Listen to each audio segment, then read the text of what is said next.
इस वीडियो में हम डिस्कस करेंगे इंजीनियरिंग मैथमेटिक्स से रिलेटेड ये सारे के सारे टॉपिक्स। ठीक है, इन पे बेस्ड एक एक न्यूमेरिकल करेंगे, जैसे कि directional derivative along any direction, gradient of a scalar point function, divergence of a vector, Laplace vector operator I mean, और फिर उसके बाद कर्ल ऑफ अ वेक्टर और डेल ऑपरेटर। ये सारी चीजें हम जानेंगे। और इसमें मैं बता दूं कि सब कुछ जानने से पहले हमें सबसे पहले जो है डेल ऑपरेटर जानना पड़ेगा। डेल ऑपरेटर जो है, अगर हमें डेल ऑपरेटर पता होगा तभी हम बाकी चीजें जो है वो हम समझ पाएंगे। तो हम सबसे पहले जानते हैं डेल ऑपरेटर क्या होता है। डेल ऑपरेटर जिसका सिंबल होता है इस तरीके से, उल्टा ट्राइंगल इसका सिंबल होता है। ठीक है, इसको कैसे डिफाइन करा जाता है, ये इस तरीके से डेल ऑपरेटर जो है ये डेल ऑपरेटर है। ठीक है, ये हो जाएगा आई यानी कि unit vector in the X direction, इसके साथ partial derivative with respect to X, plus J यानी कि unit vector in Y direction, इसके साथ partial derivative with respect to Y, फिर उसके साथ सम करके के यानी कि unit vector in Z direction, उसके साथ partial derivative with respect to Z. ठीक है, जेड के रिस्पेक्ट में डिफरेंशिएट करते हैं। ठीक है, ये डेरिवेटिव है, पार्शियल डेरिवेटिव। तो ये होता है डेल ऑपरेटर। अब इसका यूज क्या है, ये यूज आपको बाकी चीजें जब हम करती हैं और न्यूमेरिकल्स हम करेंगे तो आपको समझ आएगा इसका क्या यूज है। तो सबसे पहले तो हम देखते हैं कि लैपलेस ऑपरेटर क्या होता है। लैपलेस ऑपरेटर क्या होता है, डेल ऑपरेटर जो होता है ना, जैसे ये हमारे पास डेल ऑपरेटर था, इसका खुद के साथ डॉट प्रोडक्ट जब हम करते हैं तो उसको बोलते हैं लैपलेस ऑपरेटर।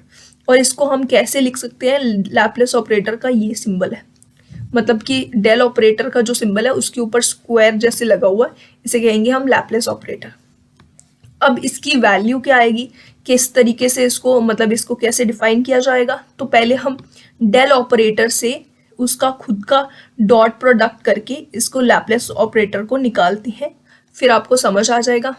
और मैं बता दूं कि जब हम किसी चीज़ का डॉट प्रोडक्ट करते हैं, जैसे कि सपोज ये ए वेक्टर है और ये बी वेक्टर है, इसका हम डॉट प्रोडक्ट करेंगे तो ये हो जाएगा ए का मैग्नीट्यूड और इंटू बी का मैग्नीट्यूड और उसके साथ कॉस थीटा।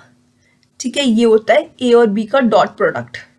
ठीक है, तो यहाँ पे डॉट प्रोडक्ट पहले तो हम जो ये है इसको डायरेक्टली लिखेंगे, इसकी डेफिनेशंस को, और फिर उसके बाद इसका डॉट प्रोडक्ट करेंगे। ये है आई वेक्टर यूनिट वेक्टर इन एक्स डायरेक्शन। ठीक है, उसके साथ पार्शियल डेरिवेटिव जे, उसके साथ पार्शियल डेरिवेटिव y के रिस्पेक्ट में, और k जिसके साथ पार्शियल डेरिवेटिव z के रिस्पेक्ट में, और इसके साथ डॉट प्रोडक्ट, किसका डॉट प्रोडक्ट, इसी का dot product, dy dx plus j dy dy plus k dy dz। ठीक है, अब इसका जब हम डॉट प्रोडक्ट करेंगे तो मैं बता दूं, जैसे कि मैंने बोला कि ए और बी का अगर डॉट प्रोडक्ट लेते हैं तो ये फॉर्मूला होता है। अब देखो हमारे पास है यूनिट वेक्टर आई। ठीक है, अब इसका जब हम खुद के साथ डॉट प्रोडक्ट करेंगे, ये है ना वेक्टर का वेक्टर के साथ डॉट प्रोडक्ट करेंगे, तो ये यूनिट वेक्टर का यूनिट वेक्टर के साथ पहली बार में हमने डॉट प्रोडक्ट करना है। तो इसका यूनिट वेक्टर है तो इसका मैग्नीट्यूड हो गया 1, दूसरे वाले का भी मैग्नीट्यूड हो गया 1, और उसके साथ है कॉस थीटा। तो कॉस थीटा, अब ये यूनिट वेक्टर दोनों सेम डायरेक्शन में हैं तो इनके बीच में एंगल क्या होगा, इनके बीच में एंगल होगा 0 डिग्री। ठीक है, अब कॉस 0 डिग्री क्या होता है, 1। ठीक है, इसकी वैल्यू जाएगी 1 इंटू 1 इंटू 1, ये हो जाएगा आई, मतलब आई वेक्टर को जब उसके के साथ डॉट प्रोडक्ट निकालते हैं तो इसकी वैल्यू 1 आ जाएगी। और सेम केस जो है वो जे के साथ भी होगा और के के साथ भी होगा, मतलब यूनिट वेक्टर का खुद के साथ अगर हम डॉट प्रोडक्ट निकालते हैं तो उसकी वैल्यू आती है 1। ठीक है ना, समझ आ गया। अब मैं बता दूं कि अगर आपको एक दूसरे के साथ डॉट प्रोडक्ट करना है, जैसे ये आई है, अब इसका जे के साथ डॉट प्रोडक्ट भी करना होगा और के के साथ भी करना होगा। ठीक है, और वैसे ही जे का आई के साथ भी और के के साथ भी, के का हमें जे के साथ भी और आई के साथ भी करना होगा और के खुद के साथ भी करना होगा। और के खुद के साथ करेंगे, हमें पता चल चुका है कि उसकी वैल्यू 1 आएगी। लेकिन आई और जे जब हम करते हैं, या फिर के और जे हम करते हैं, या फिर जे और आई जो है हम कर चुके हैं, और आई और के अगर हम करते हैं इनका डॉट प्रोडक्ट लेते हैं, इन सब की वैल्यू जीरो आएगी। क्यों आएगी जीरो? क्योंकि ये एक दूसरे के परपेंडिकुलर होती है। एक्स डायरेक्शन और वाई डायरेक्शन जो है, आपको पता है कि एक्स एक्सिस और वाई एक्सिस जो है एक दूसरे के परपेंडिकुलर होती हैं, तो वो थीटा की वैल्यू इस केस में 90 डिग्री हो जाएगी, और कॉस थीटा मतलब कॉस 90 डिग्री जो होता है वो जीरो होता है, इसीलिए इसकी वैल्यू जीरो हो जाएगी। मतलब हमें सिर्फ जो आई और आई के साथ डॉट प्रोडक्ट होगा उसकी ही वैल्यू मिलेगी, और उसकी वैल्यू भी 1 हो जाएगी। जैसे ये 1 हो गया, 1 के साथ डी बाई डी एक्स आ गया, और फिर से इसके साथ यहाँ पे इस तरीके से मल्टीप्लाई के फॉर्म में डी बाई डी एक्स है, ठीक है, ऐसे है। और फिर से 1 और डी बाई डी वाई बच गया हमारे पास, और इसके साथ इस तरीके से डी बाई डी वाई यहाँ पे एक और बच गया, और फिर से 1 डी बाई डी जेड और डी बाई डी जेड, ठीक है। अब इसको हम अगर सिंपल फॉर्म में लिखें तो ये क्या हो जाएगा, लैपलेस ऑपरेटर हो जाएगा डी बाई डी एक्स, और यहाँ पे D square by D x square, ठीक है।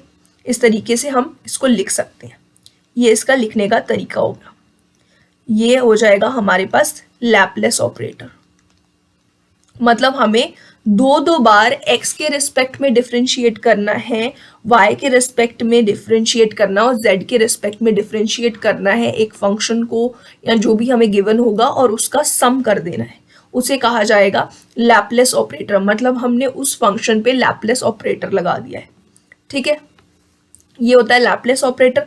अब इसके बाद है डाइवर्जेंस ऑफ अ वेक्टर। अब इसमें भी डेल का जो डेल ऑपरेटर है उसका यूज होगा, ठीक है। ये है ना हमारे पास डेल ऑपरेटर। अब डाइवर्जेंस ऑफ अ वेक्टर क्या है, डाइवर्जेंस ऑफ वेक्टर होता है डेल ऑपरेटर का, अब किसके साथ डॉट प्रोडक्ट, अब जो हमें फंक्शन दिया होगा, सपोज हमें कोई जो फंक्शन है मतलब ये वेक्टर दिया होगा हमें, ठीक है, ये एक वेक्टर है एफ, ठीक है, एफ वेक्टर के साथ इसका डॉट प्रोडक्ट हमने लेना है, और उसका जो वैल्यू आएगी उसी को बोला जाएगा डाइवर्जेंस ऑफ अ वेक्टर, ठीक है।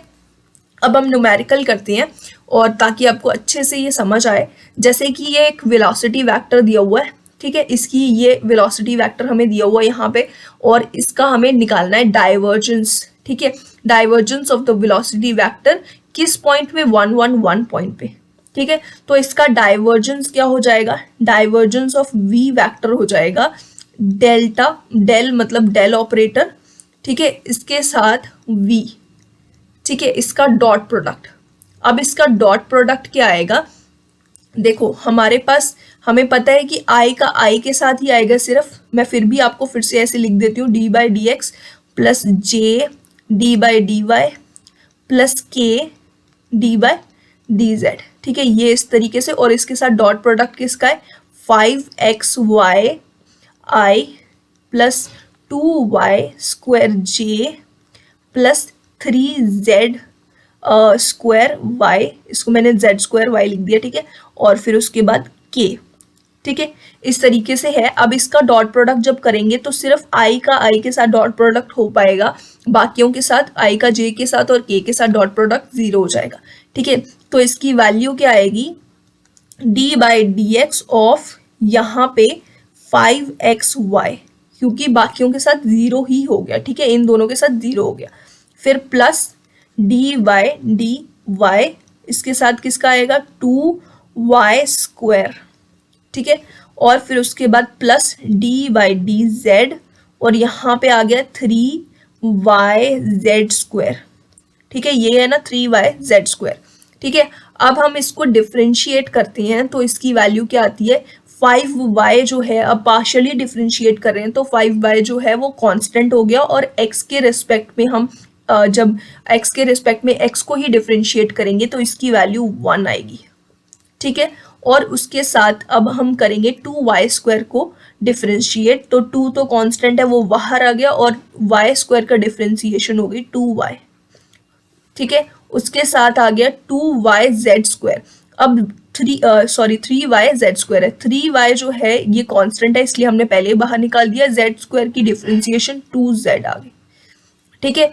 इसकी वैल्यू आएगी 5y plus 4y plus 3 2 6yz, ये हमारे पास आया है डाइवर्जेंस ऑफ v वेक्टर, ठीक है। अब लेकिन डाइवर्जेंस किस पॉइंट पे पूछा है, 1 1 1 पॉइंट पे पूछा है, तो ये आ जाएगा 5y प्लस 4y नहीं आएगा यहाँ पे, 5 इंटू 1 आएगा, ठीक है। इसको यहाँ पे मैं इरेज कर देती हूँ, यहाँ पे आएगा ये 5 इंटू 1, ठीक है, प्लस 4 और 4 के साथ 1, फिर से 1 क्योंकि ये 1 ही हो गया, प्लस 6 इसके साथ 1 इंटू 1 ये भी 1 हो गया, तो इसकी वैल्यू क्या है, 5 प्लस 4 9 प्लस 6 15, ठीक है, इसकी वैल्यू आई 15 यूनिट्स। और अब हम आंसर देखते हैं, ये 2007 का क्वेश्चन है और गेट का, और यहाँ पे आ गया 15 आंसर, ठीक है। इस तरीके से आपने डाइवर्जेंस ऑफ वेक्टर को निकालना है, सॉल्व करना है। अब है हमारे पास gradient of a scalar point function. अब हमें निकालना है gradient of a scalar point function. अब इसमें क्या करना है, हमारे पास जो डेल ऑपरेटर था उसी का फिर से यूज करना है, लेकिन उसके साथ इस बार ना ही किसी फंक्शन का हमें डॉट प्रोडक्ट करना है, ना ही किसी फंक्शन का या किसी वेक्टर का हमें इसके साथ क्रॉस प्रोडक्ट करना है, ठीक है।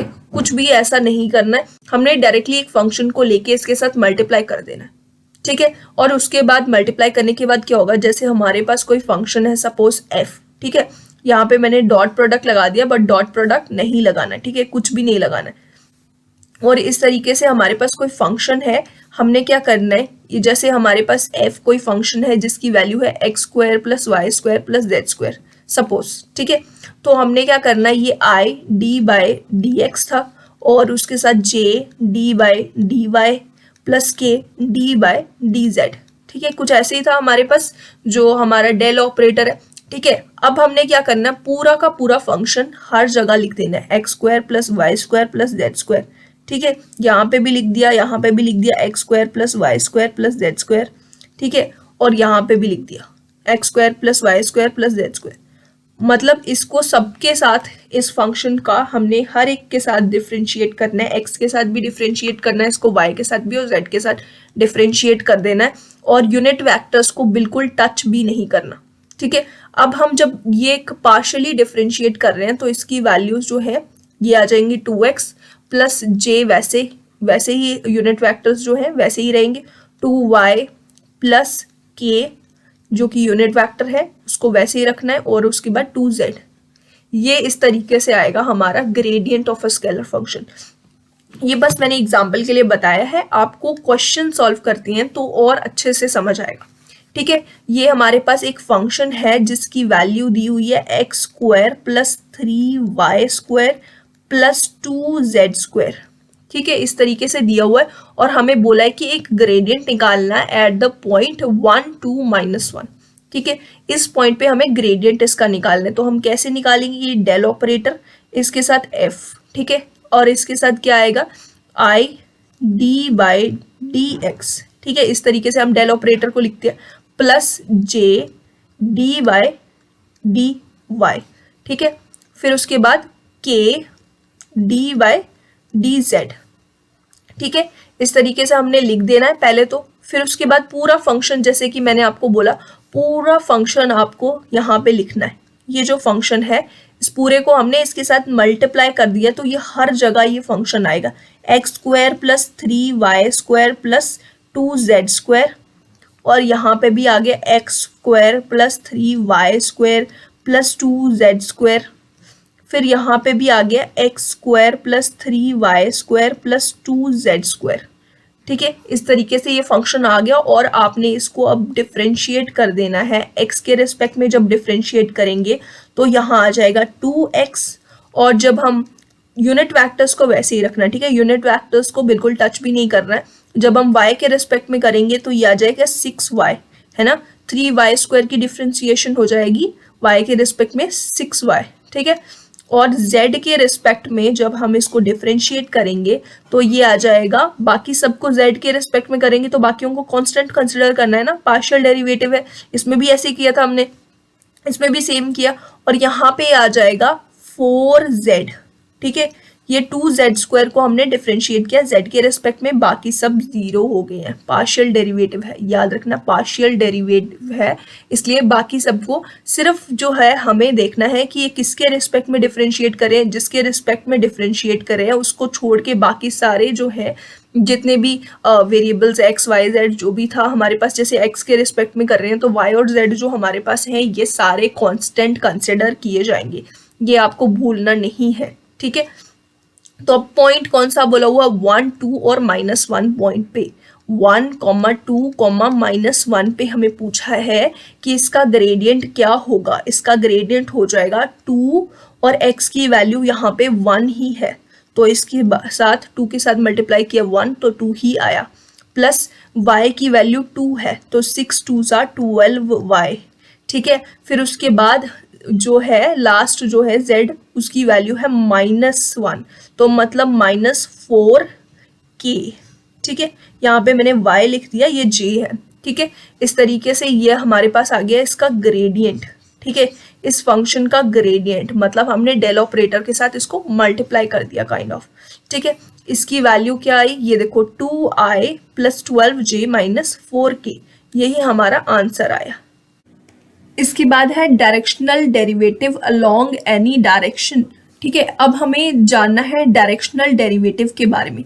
डायरेक्शनल डेरिवेटिव जब भी आपको एक न्यूमेरिकल दिया होगा कि डायरेक्शनल डेरिवेटिव निकालो तो आपको क्या क्या चीजें दी होंगी, एक स्केलर फंक्शन दिया होगा, सपोज स्मॉल f एक स्केलर फंक्शन है वो दिया होगा और उसके साथ साथ एक वेक्टर दे देंगे, सपोज स्मॉल a एक जो है वेक्टर है, एक वेक्टर दिया जाएगा और एक स्केलर फंक्शन दिया होगा। इस स्केलर फंक्शन का आपको इस वेक्टर की डायरेक्शन में डायरेक्शनल डेरिवेटिव निकालना होगा, ठीक है। क्वेश्चन आपको ये पूछेगा, जैसे फॉर एग्जांपल ये एक क्वेश्चन है, ये स्केलर फंक्शन दिया हुआ है, ठीक है। ये स्केलर फंक्शन है, हमें कैसे पता चल रहा है ये स्केलर फंक्शन है, क्योंकि इसके साथ यूनिट वेक्टर्स नहीं लगे हुए हैं और इनफैक्ट इस क्वेश्चन में लिखा भी है स्केलर फंक्शन है, तो आपको याद रखना है जिसके साथ यूनिट वेक्टर नहीं लगे होंगे वो स्केलर फंक्शन हो गया, ठीक है।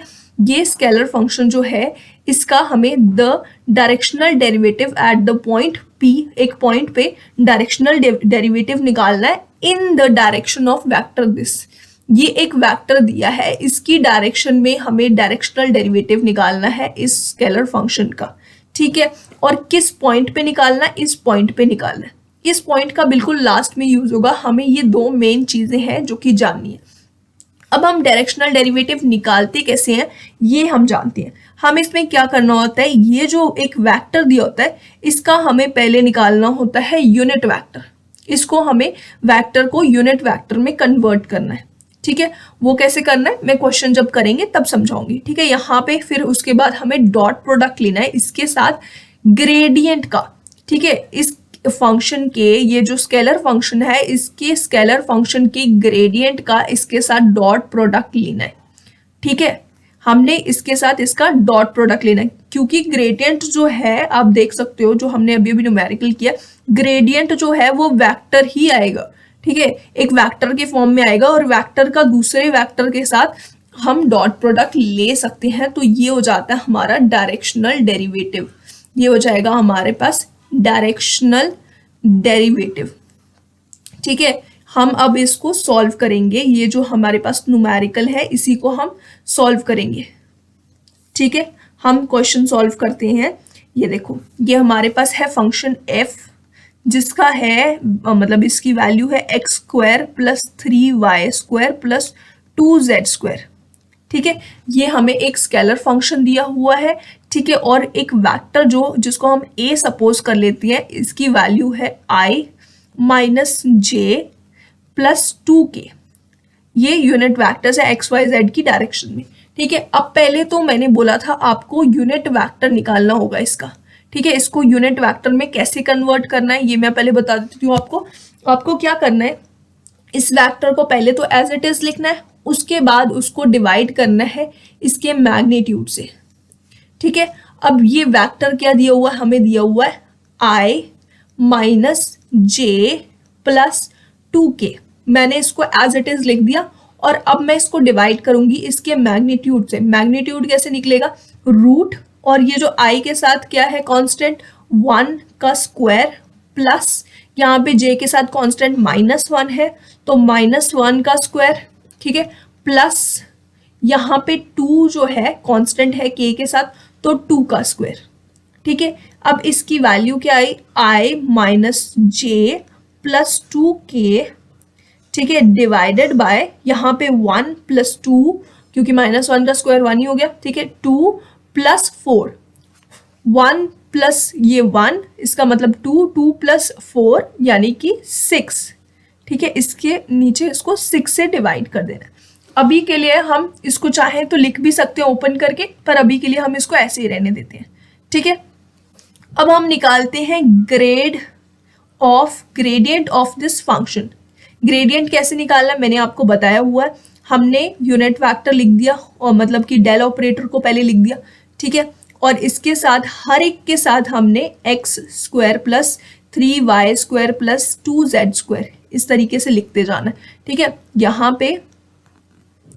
यहाँ पे आएगा j और dy और यहाँ पे ये आ जाएगा x square plus 3y square plus 2z square, ठीक है। और इसके साथ आ जाएगा k dy dz और यहाँ पे आ जाएगा x square plus 3y square plus 2z square. इस तरीके से हम निकालते हैं ना ग्रेडियंट। अब हम ग्रेडियंट जब निकालेंगे तो इसकी वैल्यू क्या आएगी, ग्रेड f क्या आ रहा है हमारे पास, आई वेक्टर हमने वैसे लिख दिया और इसका हम डिफ्रेंसिएशन करेंगे, जब पार्शियली डिफ्रेंशिएट कर रहे हैं तो इसकी वैल्यू आ जाएगी 2x, ठीक है। बाकी सबको कांस्टेंट मानना है, ठीक है, भूलना नहीं है इस बात को। और फिर उसके बाद है 3y स्क्वायर, इसका आ गया 6y। फिर उसके बाद हमारे पास है ये, तो ये आ जाएगा 2z स्क्वायर का आ जाएगा, के कांस्टेंट वैसे ही 2z स्क्वायर का आ जाएगा हमारे पास 4z, ठीक है। ये हमारे पास ग्रेड 5 की वैल्यू आ चुकी है और ये हमारे पास जो है यूनिट वेक्टर भी आ चुका है। अब हमें क्या करना है, अब हमें ये यूनिट वेक्टर जो है, ये यूनिट वेक्टर के साथ इसको हमें ग्रेड 5 को इसका डॉट प्रोडक्ट कर देना है, ठीक है। अब हम जब डॉट प्रोडक्ट करेंगे, देखो ये i minus J plus 2k, ठीक है, इसके नीचे मैंने ये 6 वैसे ही रहने दिया, अभी के लिए 6 को हम वैसे ही रहने देते हैं। डॉट प्रोडक्ट यहाँ पे आएगा i 2xi लिख देती हूँ मैं प्लस 6yj प्लस 4zk, ठीक है, ये दिया हुआ है। और अब इसका जब हम डॉट प्रोडक्ट करेंगे तो मैं यहाँ आंसर लिख देती हूँ, ये a unit vector into grade f, ठीक है। अब ये डॉट प्रोडक्ट जब हम करती हैं i का i के साथ करेंगे ना, तो यहाँ पे आ जाएगा 2x, ठीक है, प्लस 6y और यहाँ पे मल्टीप्लाई बाय -1, क्योंकि i और j का जब हम डॉट प्रोडक्ट निकालेंगे तो उसकी वैल्यू जो है वो 0 हो जाएगी। i का किसी और के साथ डॉट प्रोडक्ट निकालेंगे तो उसकी वैल्यू 0 हो जाएगी। अब j का जब हम करेंगे सिर्फ j के साथ ही वैल्यू आएगी, बाकी सारी 0 हो जाएंगी। यहाँ पे -6y आएगा क्योंकि यहाँ पे नेगेटिव साइन है, ठीक है। और उसके साथ आ जाएगा 2 इंटू 4z, मतलब कि ये आ जाएगा 8z, ठीक है, ये आ गया। और इसके नीचे यहाँ पे √6 भी आएगा, इस तरीके से √6 है ना। अब हम देखेंगे, अब हमारे पास जो ये आ चुका है इसके साथ हमें पॉइंट जो है उसको हमने अब सब्सटीट्यूट करना है, पॉइंट को 1 2 और -1 पॉइंट है हमारे पास, ठीक है। तो इसकी वैल्यू आ जाएगी 2 और -2 है तो माइनस यहाँ पे 2 है, -6y है तो इसके साथ आ जाएगा -6 2 12, फिर उसके साथ प्लस और यहाँ पे 8 के साथ ये -1 के साथ करना है तो ये भी -8 हो जाएगा, ठीक है, डिवाइडेड बाय √6। इसकी वैल्यू क्या आ रही है हमारे पास, 8 + 12 यानी कि 20 - 2 यानी कि 18, -18/6। और इसको भी अभी हम सॉल्व कर सकते हैं, तो हम इसको यहाँ पे सॉल्व कर लेते हैं, -18/√6, मतलब कि ये आ जाएगा 18 क्या होता है 6 × 3 होता है ना, माइनस और यहाँ पे √6 आ जाएगा तो ये आ जाएगा -3√6। ये हमारे पास डायरेक्शनल डेरिवेटिव आ गया। इस क्वेश्चन का हमारे पास आंसर आया -3√6। ठीक है, ये हमारे पास आंसर आया। हम चेक कर लेते हैं आंसर सही है कि नहीं है।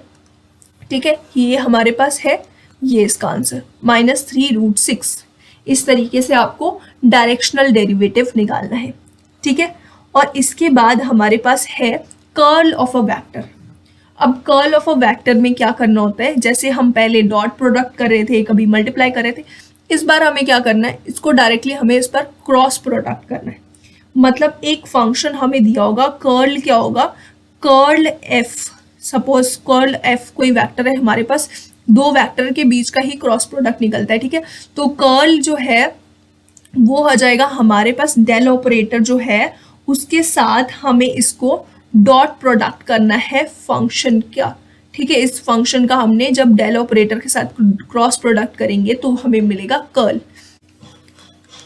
अब इसमें क्वेश्चन में हमें निकालना है curl of the vector field 2x² plus 5z² minus 4yz हम कर्ल कैसे करेंगे, कर्ल हमें पता है कि curl of a vector, suppose हम इसको हम एफ वेक्टर रिज्यूम कर लेते हैं, F vector is equals to 2x² plus 5z² minus 4yz suppose हम ये इसको एफ एज्यूम कर लेते हैं, एफ वेक्टर। तो कर्ल ऑफ अ वेक्टर हम कैसे निकालते हैं, डेल ऑपरेटर के साथ जब हम इस वेक्टर का क्रॉस प्रोडक्ट करेंगे तो हमें मिलेगा कर्ल ऑफ दिस वेक्टर। और क्रॉस प्रोडक्ट हम कैसे करेंगे, क्रॉस प्रोडक्ट करने के लिए हम इस पे डिटर्मिनेंट लगाएंगे।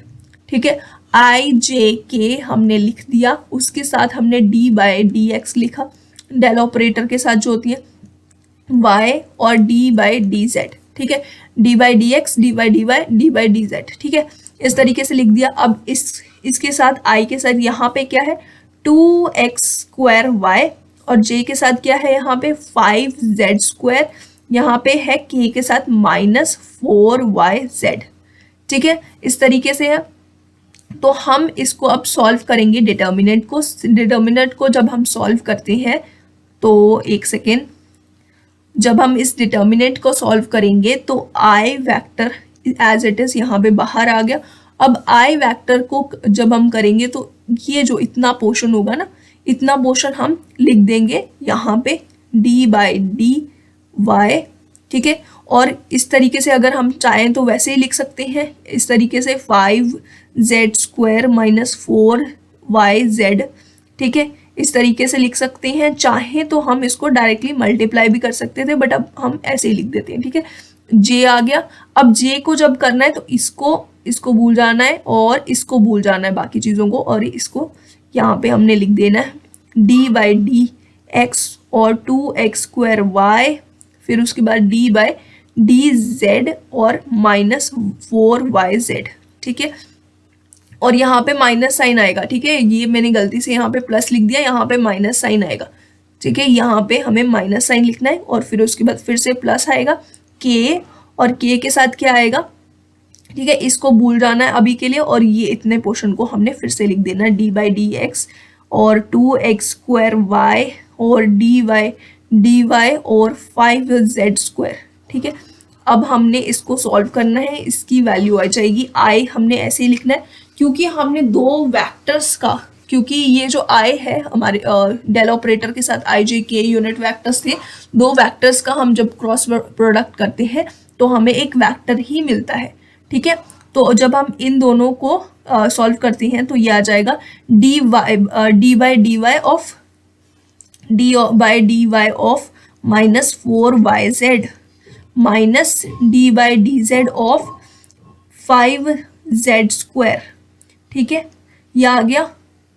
यहाँ पे अब जो है डिटर्मिनेंट का साइन नहीं आएगा, अब ब्रैकेट्स लग जाएंगी, माइनस यहाँ पे आ जाएगा j और यहाँ पे आएगा d/dx